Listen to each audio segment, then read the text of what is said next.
Three পড়াচ্ছি। একটু আগে আমরা চ্যাপ্টার 3D পড়িয়ে এলাম, নিউটনের থার্ড লটা।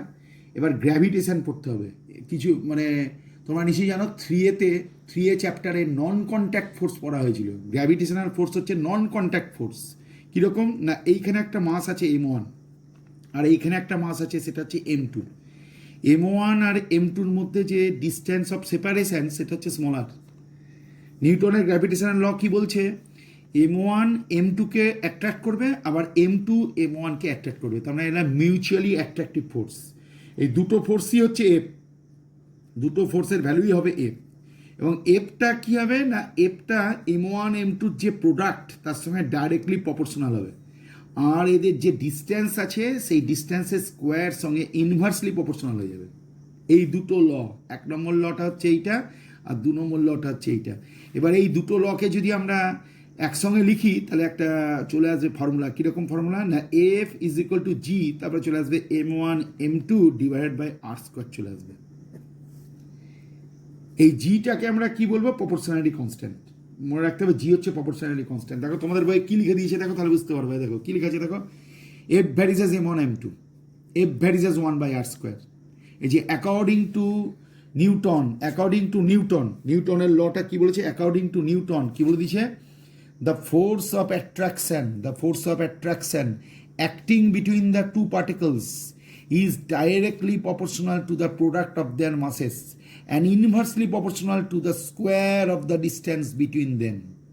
This force acts along the line joining the two particles. মানে এই যে দুটো পার্টিকেলস আছে, এই যে এখানে দুটো particles M1 M2 joining the line. এই যে আমরা ছবিটা আঁকছি, এই যে আমরা খাতায় ছবি আঁকলাম না, এই যে জয়নিং দ্য লাইন, এই যে এই বরাবর ফোর্সটা কাজ করছে, আবার এই বরাবর ফোর্সটা। তাহলে দুটো পয়েন্ট মাসের যে কানেক্টিং লাইন, সেই লাইন বরাবর এই ফোর্সটা কাজ করে। তাহলে এবার এই দুটো ল যদি একসঙ্গে আমরা জোড়া লাগিয়ে দিই, তাহলে দেখতে পাচ্ছ কী লেখা হচ্ছে তোমাদের বইয়ে? ইকুয়েশন 3.12 কী লেখা আছে নিশ্চয়ই দেখতে পাচ্ছ। 3.12-র ইকুয়েশনটা কী আছে? যে F is equal to G M1 M2 divide by R square, where G is a constant of proportionality, which is known as কি লেখা আছে? Gravitational constant. তাহলে ক্যাপিটাল জি কে কি বলে? Gravitational constant.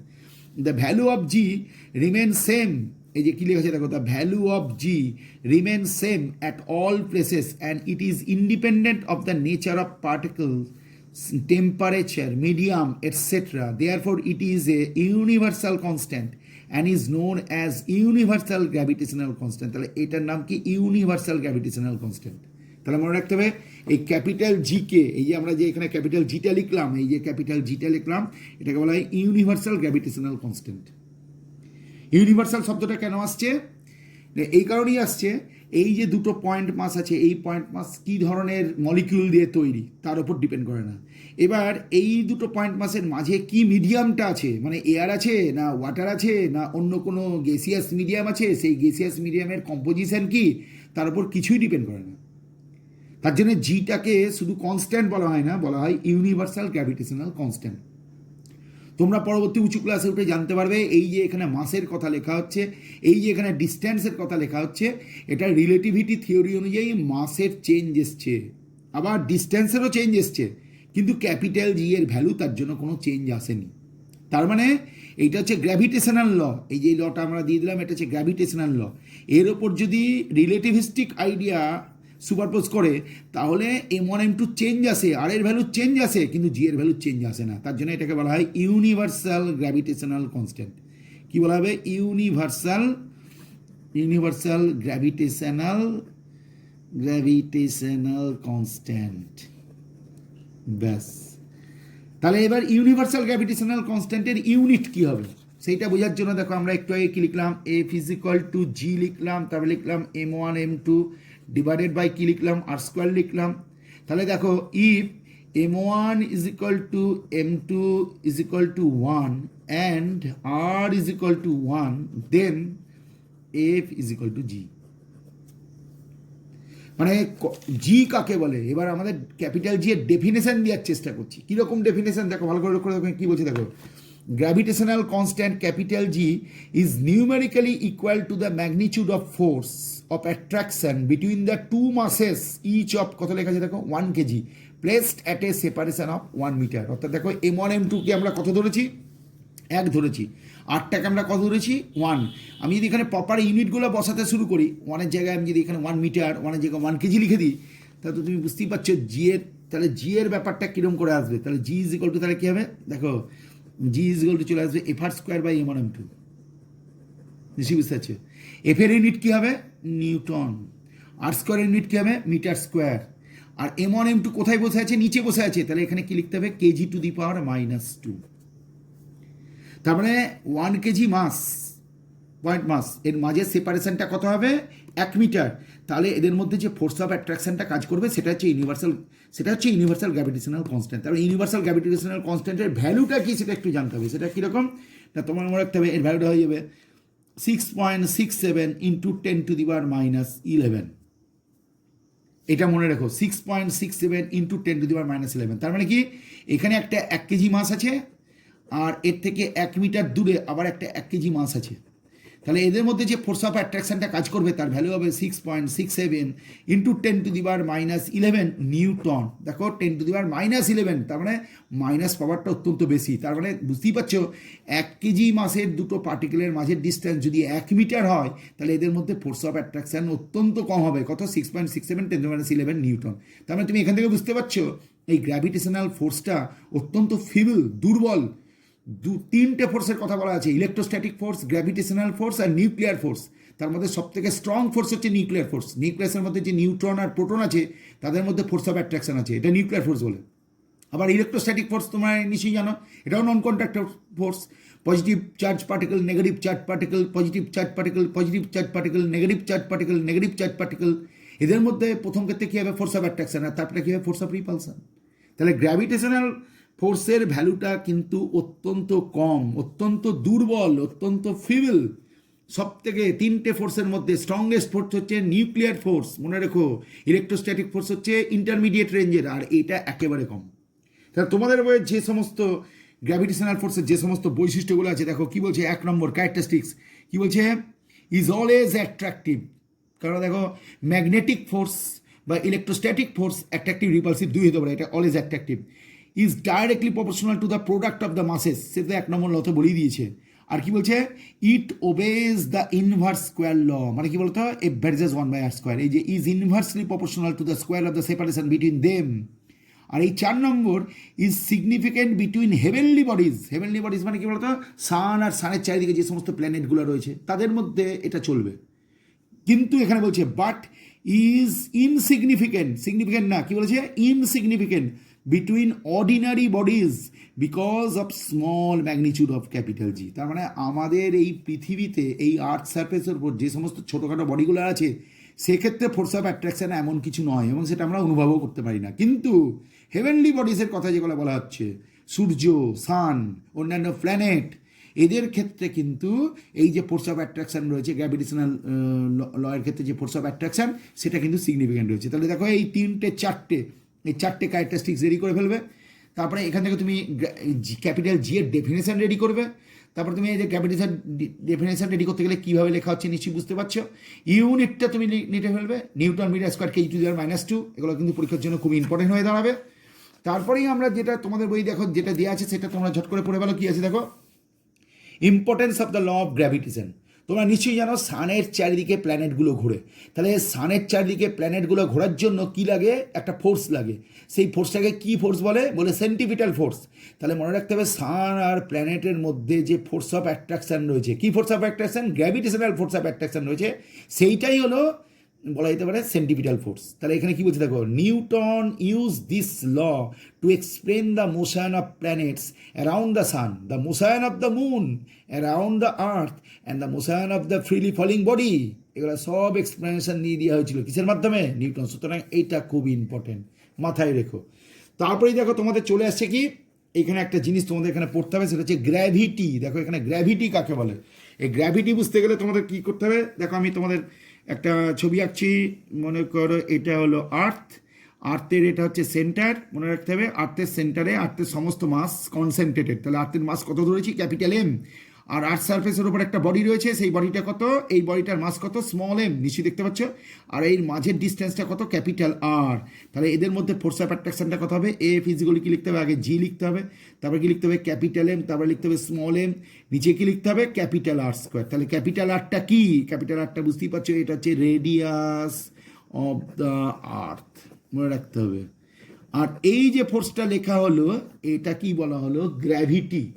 অর্থাৎ আর্থ সারফেসের ওপর যে সমস্ত বডিগুলো রয়েছে তাদেরকে আমাদের আর্থের যে সেন্টার যে ফোর্স দিয়ে টানছে, নিশ্চয়ই দেখতে পাচ্ছ, অ্যারোমার্কটা দেখতে পাচ্ছ, যে ফোর্স দিয়ে টানবে সেটা হলো গ্র্যাভিটি। তাহলে গ্র্যাভিটি কাকে বলে, দেখো তোমাদের বই ডেফিনিশন দিয়েছে, কি বলছে দেখো, the force with which the earth attracts a body is called the force due to gravity on the body, which can be taken to act vertically downward at the center of gravity of the body. In vertical motion near the earth's surface of height or for height much smaller than the radius of the earth, the force gravity on the body is assumed to be same throughout.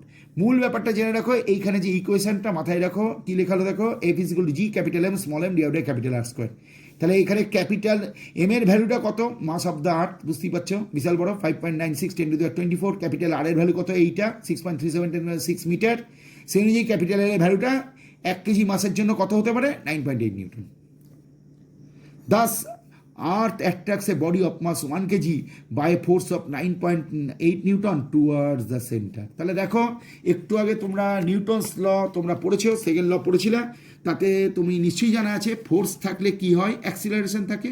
তাহলে এই কত force দিয়ে আর্থের centre এই বডিটাকে টানছে, capital force দিয়ে। তাহলে বডিটা যখন নামছে, মানে অ্যাট্রাক্ট হচ্ছে কার দিকে, টুয়ার্ডস দ্য সেন্টার, তাহলে সেখানে একটা কি কাজ করছে, অ্যাক্সিলারেশন কাজ করছে। তাহলে অ্যাক্সিলারেশনকে আমরা এখন কি দিয়ে লিখছি, জি।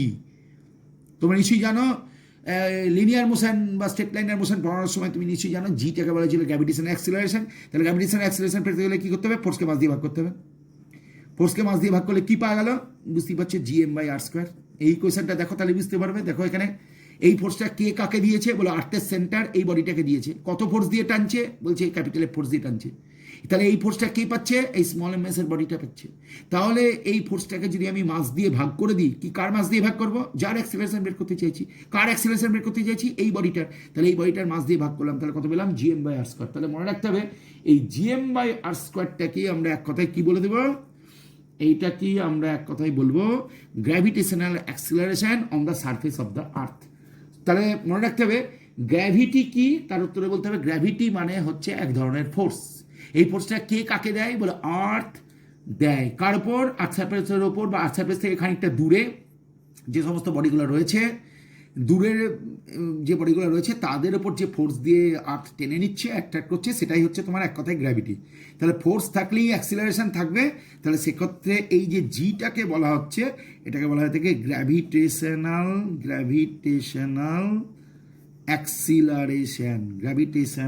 অ্যাক্সিলারেশন। তাহলে দেখো গ্র্যাভিটেশনাল অ্যাক্সিলারেশনের ব্যাপারটা দেখো আমরা এখানেই আমরা বের করে নিচ্ছি, নিশ্চয়ই দেখতে পাচ্ছ, G is equal GM by R square. তাহলে এই ইকুয়েশনটা কথা তোমরা ভালো করে মনে রাখতে হবে, G is equal GM by R square. বেশ, এবার the above equation 3.16 relates the acceleration due to gravity g with the gravitational constant capital G. Obviously, the value of g on a planet or a satellite depend on the mass and radius of that planet. মানে তোমার যদি এখানে একটা প্রশ্ন করে বসে যে 5 KG মাসের যা গ্র্যাভিটেশনের অ্যাক্সিলারেশন হবে, 10 কেজি মাসের গ্র্যাভিটেশনের অ্যাক্সিলারেশন কি তাই হবে, বলে হ্যাঁ তাই হবে। তার কারণ তুমি যে ইকুয়েশনটা বের করছো, জি ইজ ইকুয়াল টু, দেখো কি লেখা আছে ইকুয়েশনটা, G is equal to capital G capital M by capital R square. এই ক্যাপিটাল এমটা মনে করো আর্থের কথা যদি চিন্তা করো, তাহলে ক্যাপিটাল এমটা আর্থের মাস, যে বডিটা নিয়ে কথা বলছি তার মাস না। তার মানে বুঝতে পারি গ্র্যাভিটেশনের অ্যাক্সিলারেশন কখনই যে বডিটার গ্র্যাভিটেশনের অ্যাক্সিলারেশন বের করতে চাইছি সেই মাসের উপর ডিপেন্ড করে না। এখানে দেখো স্মল এম বলে কোনো বস্তু নাই, যা আছে ক্যাপিটাল এম, আর জি আর আর স্কোয়ারটা এরা তো কনস্ট্যান্ট ভ্যালু। ঠিক আছে, তাহলে মাথায় রেখো এটা। তারপরে আমাদের করতে হবে কি, ফ্রি ফলের ক্ষেত্রে পড়ার সময় তোমাদের মনে রাখতে হবে, এখানে ফ্রি ফল মানে কি হচ্ছে বলতো, যখন কোনো একটা বডিকে ছেড়ে দেওয়া হচ্ছে, কোথা থেকে ছেড়ে দেওয়া হচ্ছে, মানে কোনো একটা উঁচু জায়গা থেকে ছেড়ে দেওয়া হচ্ছে। যখন কোনো একটা বডিকে কোনো একটা উঁচু জায়গা থেকে ছেড়ে দেওয়া হচ্ছে, তখন তো সে কেমন করে পড়ছে, এইভাবে পড়ছে তো। তাহলে এটা কিভাবে যাচ্ছে, এটা কিভাবে নামছে, স্ট্রেট লাইনে নামছে। কেন নামছে, বলে আর্থের অ্যাট্রাকশনের জন্য নামছে। তার মানে গ্র্যাভিটি কাজ করছে তার জন্য নামছে। তাহলে গ্র্যাভিটি যদি কাজ করে তাহলে এখানে অ্যাক্সিলারেশন হিসেবে আমরা কাকে নিতে হবে, মনে রাখতে হবে গ্র্যাভিটেশনের অ্যাক্সিলারেশনকে নিতে হবে। ওখানে তুমি যে সমস্ত ফর্মুলাগুলো পড়েছে দেখো, তুমি একটু স্মরণ করো, V is equal to U plus AT. তাহলে এখানে সেই ইকুয়েশনটা লেখা হবে, দেখো V is equal U plus GT, এর জায়গায় দেখো জি লেখা হচ্ছে। আবার তুমি লিখেছিলে S is equal to UT plus half AT square, নিশ্চয়ই মনে আছে তোমার। তাহলে এস এর জায়গায় এখন তুমি লিখে দাও এইচ, তারপরে লিখে দাও ইউটি, তারপরে লিখে দাও হাফ জিটি স্কোয়ার। তারপর তুমি লিখেছিলে V square is equal to U square plus two A S. তা তুমি এখন ফর্মুলা লিখবে V square is equal to U square plus two G H. তাহলে এটা কখন হবে, এটা যখন ওপর থেকে নিচে নামবে। তুমি নিশ্চয়ই জানো যখন কোনো একটা বডি উপর থেকে নিচের দিকে নামে তখন বডিটার অ্যাক্সিলারেশন যদি জি এর সঙ্গে সমান হয়ে যায় তাহলে তখন আমরা বলবো ফ্রিলি ফলিং বডি। অর্থাৎ যে বডিটা ফ্রিলি ফলিং হয়, অর্থাৎ ফ্রি ফল হয়, সেই বডিটার অ্যাক্সিলারেশন কী হয়, জি হয়। এবার বডিটা যদি নিচ থেকে ওপর দিকে উঠে, বলার অপেক্ষা রাখে না, সেখানে অ্যাক্সিলারেশনটা কী হবে, শুধু জি না, কী দিতে হবে, মাইনাস জি, মানে সোজা কথায় রিটার্ডেশন হবে, সোজা কথায় রিটার্ডেশন। তাহলে তখন তুমি কী ফর্মুলা লিখবে, এই যে তুমি এখানে ফর্মুলাটা লিখলে, এই ফর্মুলার পরিবর্তে তুমি কি লিখবে, ভিজগুলো ইউ মাইনাস জিটি। তারপরে এই যে তুমি ফর্মুলা লিখলে তখন কি লিখবে, H is equal to UT minus half GT square. তারপরে এই যে ফর্মুলাটা তুমি লিখলে তাহলে কি হবে, V square is equal to U square minus two G H. নিচ থেকে যখন ওপর দিকে উঠবে তখন আস্তে আস্তে বডিটা কি হয়, বডিটার ভেলোসিটি আস্তে আস্তে কমতে শুরু করে, কমতে কমতে এক সময় বডিটা কোথায় চলে যায়, বডিটা এক সময় দেখা যায় বডিটা তখন কোথায় চলে যায়, বডিটা ম্যাক্সিমাম হাইটে চলে যায়। ম্যাক্সিমাম হাইটে চলে যাওয়ার পর বডিটা কি আর উপরে উঠতে পারে, তখন তার উত্তরে বলতে হবে না, পারে না। কেন পারে না, বুঝতেই পারছো। মনে করো একটা বডিকে ছুড়ে দেওয়া হচ্ছে, এখান থেকে এমনি করে ছুড়ে দেওয়া হলো, বডিটা ম্যাক্সিমাম হাইট এত পর্যন্ত উঠলো, এখান থেকে এত পর্যন্ত ম্যাক্সিমাম হাইট কত, এইচ, কত কত ভেলোসিটি নিয়ে ছোড়া হয়েছিল, ইউ। তাহলে আমি এইখানে ফর্মুলাটা অ্যাপ্লাই করি, V square is equal to U square minus two A S. তাহলে আমি এখানে কী করে চেঞ্জ করবো, দেখো ম্যাক্সিমাম হাইটে যখন উঠবে তখন ফাইনাল ভেলোসিটি কী হবে, জিরো হয়ে যাবে, কারণ মুহূর্তের জন্য রেস্টে থেকে তারপর নিচের দিকে নামতে শুরু করে, তাহলে এখানে জিরো হবে। কত ভেলোসিটি নিয়ে ছোড়া হয়েছিল, ইউ স্কোয়ার, মাইনাস থাকলো টু থাকলো, এর জায়গায় জি থাকলো, এসের জায়গায় এইচ থাকলো, তাহলে এইচ ইজ ইকুয়াল টু কত হয়ে গেল, ইউ স্কোয়ার বাই টু জি। তাহলে ম্যাক্সিমাম হাইটের ফর্মুলা তুমি শিখে ফেললে। ক্যাপিটাল এইচকে কী বলা হবে, মনে রাখতে হবে, ক্যাপিটাল এইচকে বলা হবে ম্যাক্সিমাম হাইট। ম্যাক্সিমাম হাইট অর্থাৎ যে হাইট পর্যন্ত উঠলে বডিটার ভেলোসিটি কমতে কমতে একেবারে জিরো চলে আসে, সেটা হচ্ছে ম্যাক্সিমাম হাইট। এবার দেখো বডিটা নিচ থেকে ওপর দিকে উঠছে, এবার বডিটা দেখো নিচ থেকেও এমনি করে ওপর দিকে উঠলো, আবার ওপর থেকে নিচের দিকে নামলো, বডিটা এমনি করে নিচের দিকে নামছে। তাহলে নিচ থেকে ওপর দিকে উঠলো, আবার ওপর থেকে নিচের দিকে নামলো, তাহলে ডিসপ্লেসমেন্ট কত হলো, বুঝতেই পারছো, ডিসপ্লেসমেন্ট শূন্য হবে, কারণ যেখানে ছিল সেখানে আমার নেমে এসছে। তাহলে নিচ থেকে যখন ওপর দিকে উঠছে তখন আমি একটা ফর্মুলা লিখছি, S is equal to UT minus half AT square. তাহলে দেখো এস এর ঘরে কি লিখবা, শূন্য, কারণ নিচ থেকে ওপর উঠলো, আবার ওপর থেকে নিচে নামলো। আবার কত ভেলোসিটি নিয়ে ছুড়লো, সেটা হচ্ছে ইউ ভেলোসিটি, এবং নিচ থেকে ওপর ওঠা আবার উপর থেকে নিচে নামা, টোটাল টাইমটা কত হলো, ক্যাপিটাল টি মাইনাস হাফ লিখে দিলাম, এখানে জি লিখে দিলাম, ক্যাপিটাল টি স্কোয়ার লিখে দিলাম। তাহলে বুঝতেই পারছো টি ইজ ইকুয়াল টু, তাহলে তোমার কত দাঁড়াবে, টু ইউ বাই জি। তাহলে এটাকে আমরা কি বলবো, এটাকে বলবো টাইম অফ ফ্লাইট। একে কি বলা হবে, টাইম অফ ফ্লাইট, মাথায় রেখো, এটাকে বলে টাইম অফ ফ্লাইট। এরপরেই তোমাদের যেটা দেখতে হবে সেটা হচ্ছে কি, মাস। নিশ্চয়ই দেখতে পাচ্ছ, দেখো মাস কাকে বলে, the mass of a body is the quantity of matter it contains. বলার অপেক্ষা রাখে না, মাস কি কোয়ান্টিটি, এটা তোমরা জানো, মাস হচ্ছে স্কেলার কোয়ান্টিটি। এসআই ইউনিট কী হতে পারে, কিলোগ্রাম, সিম্বলটা কেমন করে লেখা হয় নিশ্চয়ই বুঝতে পারছো, কেজি।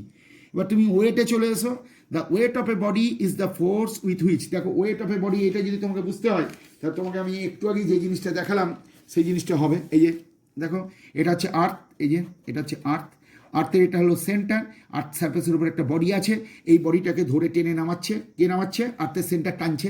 তাহলে আর্থের সেন্টার যে ফোর্স দিয়ে এই বডিটাকে টেনে নামাচ্ছে, এটাই হলো ওয়েট। তাহলে এটাই যদি ওয়েট হয় তাহলে এফ মানে এক কথায় কী বলবো, ডব্লিউ লিখে দেবো, এফ মানে তো ডব্লিউ। কেন হচ্ছে দেখো, যদি ঠান্ডা মাথায় চিন্তা করো দেখো, তাহলে একটা জিনিস চলে আসছে তোমাদের একটা, সেটা হচ্ছে কীরকম, এই যে তোমাকে আর্থের কথা বলা হলো, গ্র্যাভিটির কথাটা আবার স্মরণ করো, এইটা হচ্ছে আর্থ, এটা হচ্ছে আর্থের সেন্টার, এখানে ক্যাপিটাল এম মাস রয়েছে, এখানে স্মল এম মাসটা রয়েছে। এই ক্যাপিটাল এম স্মল এম মাসকে যে ফোর্স দিয়ে টানছে সেটা হচ্ছে ফোর্স, কি ফোর্স, গ্র্যাভিটি, আর এই ফোর্সটাকেই বলা হয় ডব্লিউ। তাহলে তুমি বুঝতেই পারছো ডব্লিউ ইজ ইকুয়াল, তাহলে তুমি কি লিখবা, ক্যাপিটাল জি লিখবা, ক্যাপিটাল এম লিখবা, স্মল এম লিখবা, নিচে কি লিখবা, ক্যাপিটাল আর স্কোয়ার লিখবা। এবার তুমি এটাকে সাজিয়ে গুছিয়ে লেখো, এম বাইরে দিয়ে দাও, জি এম বাই আর স্কোয়ারটাকে তুমি আলাদা করে লেখো। তা তুমি বুঝতেই পারছো জি এম বাই আর স্কোয়ারের পরিবর্তে একটু আগে তুমি কি লিখে এসছো, জি এম বাই আর স্কোয়ারের পরিবর্তে তুমি স্মল জি লিখেছো, তাহলে W is equal to M G হয়ে গেল। তার মানে ওয়েটের ভ্যালু কি করে লিখতে হবে, এম জি। তুমি নিশ্চয়ই দেখো, এই দেখো জি ইজ ইকুয়াল টু কি লিখেছো, G M by R square. কি করে হলো নিশ্চয়ই বুঝতে পারছো, ফোর্সকে মাস দিয়ে ভাগ করলে অ্যাক্সেলারেশন হয়। তাহলে এখানে তুমি কি করলে, force of attraction W is equal to G capital M small M divide by capital R square M G M by R square. G M by R square পরিবর্তে স্মল জি লেখা যেতে পারে, তাই W is equal to M G হয়ে গেল। তাহলে এখানে the weight of a body is the force with which the earth attracts it. In other words, weights of a body is the force of gravity on it. করে ফেললে, তারপরেই তুমি চলে দেখো মাস আর ওয়েটের মধ্যে পার্থক্যটা পড়ে ফেলো, তাহলেই যথেষ্ট। কি বলেছে দেখো, it is a measure of the quantity of matter content in the body at rest. আর কি বলছে দেখো, it is the force with which the earth attracts the body, মানে যে ফোর্স দিয়ে আর্থ তার সেন্টারের দিকে ওই বডিটাকে টানছে সেটাই হলো weight. It is a scalar quantity, it is a vector quantity, কারণ এটা একটা ফোর্স এক কথায়। The SI unit is KG, এখানে কি বলছে newton. It is measured by a physical balance, এটা কিন্তু ভালো করে মনে রাখো, এটা it is measured by physical balance বা বিম ব্যালেন্স। আর এখানে কি বলছে, it is measured by spring balance. আর কি বলছে, it is constant for a body and does not change with the change in place. মানে তুমি যদি কোনো বডিকে তুমি যেখানে খুশি রাখতে পারো, আর্থের সারফেসে রাখো, গর্ত খুঁড়ে খানিকটা টানেল খুঁড়ে নিচের দিকে নিয়ে যাও, চাইলে কি তুমি আর্থের সেন্টারে নিয়ে যাও, কিন্তু তুমি নিশ্চয়ই জানো যে আর্থের সেন্টারে নিয়ে গেলে কি হয়, মাসের কোনো চেঞ্জ আসবে না, কিন্তু ওয়েট তখন কি হয়ে যাবে, জিরো হয়ে যাবে। যে it is not constant for a body but varies from place to place due to change in the value of G. মানে তুমি যদি আর্থের সেন্টারে যদি কোনো বডিকে নিয়ে যাও, তাহলে আর্থের সেন্টারে ক্যাপিটাল এই স্মল জি এর ভ্যালুটা কী হয়, জিরো হয়, তার জন্য তোমার ওয়েটটা কী হয়ে যাবে, জিরো হয়ে যাবে। এক্সারসাইজ 3 কতগুলো নিউমেরিক্যাল তোমাদের এখন আমাদের করে দেখাতে হচ্ছে। নিউমেরিক্যালস করার সময় আমি দেখো এখানে কটা নিউমেরিক্যাল আছে, দেখো কটা নিউমেরিক্যাল, 20টা। আমি তোমাদের ঠিক করেছি শেষের 6-7টা নিউমেরিক্যাল তোমাদের এখন করে করে আমি দেখিয়ে দিচ্ছি। তাহলে প্রথম দিকের নিউমেরিক্যালগুলো তুমি সহজেই পেরে যাবে, খুব একটা অসুবিধা হবে না। কি বলছে দেখো, 14 নম্বর নিউমেরিক্যালটা দেখো, 14 নিউমেরিক্যাল দেখতে পাচ্ছ। A pebble is thrown vertically upward with a speed of 20 metre per second, how high will it be after 2 second. দেখতে পাচ্ছ কত ভেলোসিটি নিয়ে ছোড়া হয়েছে, 20 মিটার পার সেকেন্ড নিয়ে। দিয়ে বলছে 2 সেকেন্ড পর কতটা উঁচুতে উঠবে। আর এখানে জি এর ভ্যালু কত ধরতে বলেছে দেখো, 10 মিটার পার সেকেন্ড স্কোয়ার। তাহলে দেখো নিচ থেকে উপরে উঠলে, এই যে ইকুয়েশনটা দেখতে পাচ্ছ, নিচ থেকে উপরে উঠলে ইকুয়েশনটা কেমন করে লিখতে হবে দেখো, নিচে দেখতে পাচ্ছে এটা প্লাস দিয়ে আছে, নিচ থেকে উপরে উঠলে কি হয়, রিটার্ডেশন হয়, তার জন্য এখানে প্লাসের জায়গায় কি লিখতে হবে, রিটার্ডেশন এর জায়গায় কি হবে, H is equal to UT minus half GT square. নিশ্চয়ই বুঝতে পারছো কী করে হলো। তাহলে এবার ইউ এর জায়গায় কী লিখতে হবে তোমাকে, 20, টি এর জায়গায় লিখতে হবে 2, মাইনাস হাফের জায়গায় হাফ, জি এর জায়গায় 10, টি স্কোয়ারের জায়গায় লিখতে হবে 2 স্কোয়ার। এটা ক্যালকুলেশন করলে তোমার আসবে 40 মাইনাস 20 ইজ ইকুয়াল টু দেখো 20 মিটার হয়ে গেল। তাহলে মাথায় রেখো এইটা হলো তোমার ইকুয়েশন। এই ইকুয়েশনটা তোমাকে আগে লিখতে হবে। এই ইকুয়েশনটা কোথা থেকে আসছে, S is equal to UT minus half AT square. কেন এরকম ইকুয়েশন লিখছো না, নিচ থেকে এটা উপর দিকে উঠেছে, আপওয়ার্ড মোশন, তাহলে সেই অর্থে এখানে মাইনাস আসবে, রিটার্ডেশন হবে। একটা বডিকে যদি নিচ থেকে উপর দিকে ছুড়ে দেওয়া হয়, তাহলে বডিটার ভেলোসিটি কি হয়, কমতে শুরু করে। কমার অর্থ হলো রিটার্ডেশন হওয়া। তাহলে ফর্মুলাটা আমরা লিখে দিলাম, এসের ঘরে এইচ, এই করে উত্তরটা আমরা বের করে দিয়েছি। নিশ্চয়ই দেখতে পাচ্ছ এটা কত নম্বর হবে, এটা হবে তোমাদের 14 নম্বর। এইবার দেখো 15 নম্বর অঙ্কটা দেখো, ভালো করে দেখো, হাউ লং, আচ্ছা এটা 14 শেষ। এখানে কি বলছে, how long will a stone take to fall to the ground from the top of a building 80 metre high. তাহলে এখানে এ বলে দিয়েছে কি না, 80 মিটার উঁচু বিল্ডিং থেকে ওপর থেকে নিচের দিকে নামতে কত সময় নেবে। তাহলে দেখো ওপর থেকে নিচের দিকে নামার সময় ফর্মুলাটা কী হবে, H is equal to UT plus half GT square. নিশ্চয়ই বুঝতে হচ্ছে কী করলাম, এটা 15 নম্বর অঙ্ক করছি। তাহলে 15 নম্বর অঙ্ক করতে গিয়ে ওই যে নামছেও স্টার্টিং ভেলোসিটি কত ছিল সেটা অঙ্কতে কিছু বলে দেওয়া নাই। যেহেতু বলে দেওয়া নাই, তার জন্য তোমাকে ধরে নিতে হবে কি না, ধরে নিতে হবে যে ইউ ইজ ইকুয়াল টু 0। কত ভেলোসিটি নিয়ে স্টার্ট করেছে তা তো কিছু বলেনি।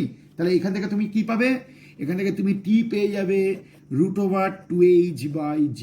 √2h/g মানে কি হয়ে যাবে, 2 × 80 ডিভাইড বাই জি এর ভ্যালু কত লিখতে বলেছে 10, তাহলে কত পাওয়া গেল 4 সেকেন্ড। তাহলে নামতে কতক্ষণ সময় নেবে 4 সেকেন্ড সময় নেবে, বলে দেওয়া হলো 4 সেকেন্ড।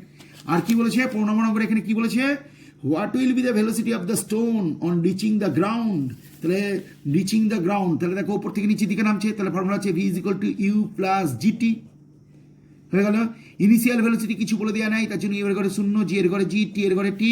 এবার জি কত 10 লিখতে বলেছে, আর টি এর ভ্যালুটা দেখো তুমি একটু আগে বের করলে কত 4 সেকেন্ড, তাহলে 10 × 4 মানে কত হলো 40 মিটার পার সেকেন্ড। তাহলে এইটা অ্যান্সার হলো এইটা, বুঝতেই পারছো 40 মিটার পার সেকেন্ড। কি ফর্মুলা অ্যাপ্লাই করতে হচ্ছে নিশ্চয়ই দেখতে হচ্ছে, এই ফর্মুলা অ্যাপ্লাই করা হলো। তারপরে কি ফর্মুলা অ্যাপ্লাই করা হচ্ছে, V is equal U plus GT. অঙ্কটা তোমাকে পড়তে হবে, পড়ে বুঝে নিতে হবে কোন ধরনের ফর্মুলা অ্যাপ্লাই করলে তোমার ক্ষেত্রে প্রবলেম থাকবে না। তাহলে যাই হোক, এটা তুমি 15 করলে। এবার দেখো তুমি 16 দিকে একটু তাকি না, দেখো 16 দিকে কি বলছে, a body falls from the top of a building and reaches the ground 2.5 second later, how high is the building. তাহলে কোথা থেকে পড়েছে, বিল্ডিং থেকে পড়েছে, উঁচু বিল্ডিং থেকে পড়েছে। তাহলে যতটা উপর থেকে নিচের দিকে নেমেছে সেটাই হচ্ছে তার কি ডিসপ্লেসমেন্ট। তাহলে তুমি লিখে দাও H is equal to UT plus half GT square, এই ফর্মুলা তুমি লিখে দিলে। এবার দেখো স্টার্টিং ভেলোসিটি কত, কিচ্ছু বলে দেওয়া নেই, তার মানে হয়ে গেল H is equal to half GT square. তারপর সেটা তুমি কি করবে, হাফের জায়গায় হাফ লিখবে, জি এর জায়গায় 9.8 লেখো, আর টি স্কোয়ারের জায়গায় তুমি কত লিখবে 2.5 × 2.5। ক্যালকুলেশন করে দাও, দেখো কি দাঁড়াচ্ছে 30.625 মিটার পর্যন্ত, এরকম ক্যালকুলেশন চলে আসবে। দেখো গুণ করলে তোমার চলে আসবে 30.62, তাই উত্তর তোমার যা দিচ্ছে তাই হয়ে যাবে। 16 কত বলেছে দেখো, 16 নম্বরের উত্তরটা কত দিল 30.6, আমি পয়েন্টের পর 3 ঘর বের করে দিয়েছি, যাই হোক 30.6। ফর্মুলাটা কী করে হলো তুমি নিশ্চয়ই বুঝতে পারলে। তারপরে দেখো 16 যেই হয়ে গেল, এবার তোমাকে 17 করতে হবে। 17-এর অঙ্কটা কী হবে, 17-এর অঙ্কটা দেখো কি বলছে, a ball is thrown vertically upwards with an initial velocity of 49 metre per second, calculate the প্রথম calculate the maximum height attained. তাহলে at the time taken by it before it reaches the ground again. তাহলে কী হবে, the maximum height attained. দেখবে maximum হাইটের formula দেখো একটু আগে তুমি করে এসছো, ক্যাপিটাল এইচ মানে কি লিখতে হবে তোমাকে ইউ স্কোয়ার বাই 2g। এবার যেই ম্যাক্সিমাম হাইটের ফর্মুলা তোমার বেরিয়ে গেল, সঙ্গে সঙ্গে তুমি ওইখানে কী করতে হবে, তোমার ডাটায় বসাতে হবে। কী হবে, ইউ স্কোয়ার মানে কত 49 × 49 মানে 49 স্কোয়ার, 2 যেমন আছে তাই থাক, আর জি এর পরিবর্তে 9.8। এটা ক্যালকুলেশন করলে তোমার দাঁড়াবে 2401 মতন, আর নিচে কত দাঁড়াবে 19.6, 2 দিয়ে গুণ করো, তাহলে নিচেই বুঝতে হচ্ছে এটা অ্যান্সার হবে 122.5 মিটার। ম্যাক্সিমাম হাইটের ফর্মুলা এটা দাঁড়িয়ে গেল, হলো। তারপর তোমায় কী করতে বলেছে, এটাই দেখো 17-এর অঙ্কটা, the maximum height attain the time taken by it before it reaches the ground again. তার মানে কি হচ্ছে, পাথরটাকে ছোড়া হলো এবং উপরে নিচে নামলো, তাহলে উপরে ওঠা নিচে নামা, টোটাল টাইমটা কত তুমি একটু আগে বের করে নিয়ে এসে দেখো টি ইজ ইকুয়াল টু কত 2u/g।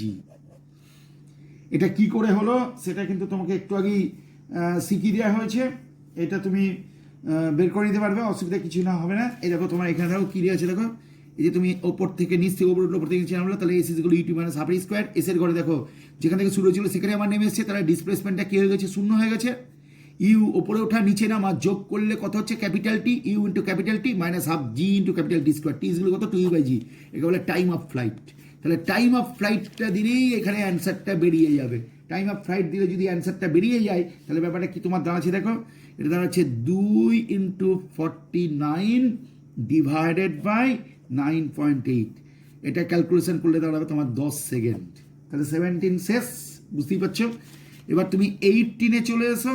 18টা দেখো কি বলছে, 18-এ দেখো a stone is dropped freely from the top of a tower and it reaches the ground in 4 second taking G is 10 metre per second square, calculate the height of the tower. তাহলে height of the tower ওপর থেকে নিচের দিকে নামছে, formula use করে দাও H is equal to UT plus half AT square. সেই অনুযায়ী দেখো এইচ যেমন আছে তাই থাক, হাফ যেমন আছে তাই থাক, এটা জিটি স্কোয়ার হয়ে গেল। তাহলে এবার তোমাকে ক্যালকুলেশন করতে পারলেই তোমার দাঁড়িয়ে চলে আসবে, সেটা কি দাঁড়াচ্ছে হাফ ইন্টু কত হবে 10 ইন্টু কত হবে 16, ক্যালকুলেশন করলে হবে 80 মিটার। ব্যাস 18 শেষ, বুঝতেই পারছো, অসুবিধা কিছু নেই। বাকি থাকলো 19 আর 20। তুমি এক কাজ করো, 19 আর 20 করতে গেলে তোমাকে কী করতে হবে, আগে 19-এর অঙ্কটা তুমি দেখে নাও কীভাবে করবে। 19-এর অঙ্কটা কীভাবে করছে দেখে নাও। 19 দেখো, a pebble is dropped freely in a well from its top. তাহলে ওয়েল মানে নিশ্চয়ই বোঝো, ওয়েল মানে কুয়ো, মানে যেখান থেকে জল তোলা হয়, নিশ্চয়ই জানো।